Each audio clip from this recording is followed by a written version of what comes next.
Guys మొత్తానికి మొన్న మీరు చూపించాను కదా మీకు షార్ట్లో ఇక్కడంతా మామూలుగా వాటర్ వేసి వాళ్ళు ఎలా అయితే సిమెంట్ చేస్తున్నారో ఆ పని అంతా అయిపోయింది అనమాట. ఆ పని అంతా అయిపోయింది. అండ్ ఇక్కడ వచ్చేసి మామూలుగా ఇక్కడ చూస్తే మీరు మన షార్ట్లో కూడా మీరు చూసుకుంటారు, ఇక్కడ డివిజన్స్ చేశారు కదా వాళ్ళు, మామూలుగా నీళ్ళు లెవెల్ చేశారు కదా. ఇక్కడి నుంచి స్టార్ట్ అయింది ఆ లెవెల్, ఇక్కడి నుంచి స్టార్ట్ అయ్యి ఇలా వెళ్ళింది ఇక్కడ దాకా ఇంకా మార్కులు అయితే ఉన్నాయన్నమాట. చూడండి ఇక్కడ చూపిస్తాను, ఈ మార్కులు అయితే ఉన్నాయి. ఇక్కడ మార్క్ ఉంది కదా, అది ఈ మార్క్స్ ఉన్నాయి కదా, ఈ మార్క్స్ అయితే ఉన్నాయి. మామూలుగా ఇక్కడ చూస్తే తెలుస్తుంది మీకు, ఈ మార్క్స్ అయితే ఉన్నాయన్నమాట ఇంకా. సో అక్కడ వచ్చేసి మామూలుగా ఇక్కడ దింపేసాం లెవెల్, ఇది అయిపోయింది. పైప్ వర్క్ కూడా అయిపోయింది. పైప్ పెడతారు కదా, ఈ పైప్ పెట్టేసి అనమాట. సో అక్కడి నుంచి స్టార్ట్ అయింది, అలా వచ్చి అక్కడ ఎత్తు ఉంటుంది, ఇక్కడ లోతు ఉంటుంది అనమాట. కొద్దిగా తగ్గుద్ది ఎందుకంటే వాటర్ ఫ్లో అవ్వాలి కాబట్టి.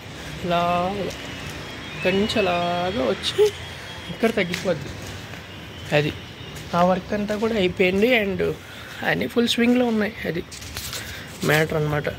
సో ఈ లోపల కూడా వాటర్ ట్యాంక్ కూడా పెట్టేశారు పైన. చూడండి, ఆల్రెడీ వాటర్ ట్యాంక్ గురించి చేశాను. అండ్ ఇది వచ్చేసి కింద ఇట్లా స్పేస్ వచ్చారు, ఇది రూమ్లో మామూలుగా ఇక్కడ ప్లేస్ ఉంటుంది కదా కింద, అలా ఉంచారనమాట water tank. So water tank setup చాలా కష్టం.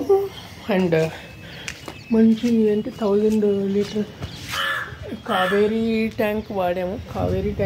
అండ్ చాలా పెద్దది కెపాసిటీ కూడా అండి. అందరూ ఇప్పుడు మామూలుగా ఎల్లోనే అన్నాడు, ముందు బ్లాక్ అని అన్నాను, బట్ ఎల్లో ఎక్కువ వస్తుంది సార్ అంటే సరే ఎల్లో పెట్టండి అన్నాను. అదే అన్నమాట పరిస్థితి.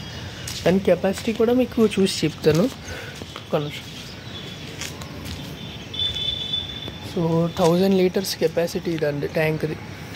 ఇట్లాగా మామూలుగా ఇక్కడ ఇలాగా నిచ్చెనగానే ఉన్నాయి, వేస్తారు ల్యాడర్, అదనమాట. సో అదే friends, please like, share and subscribe for more videos. Thank you.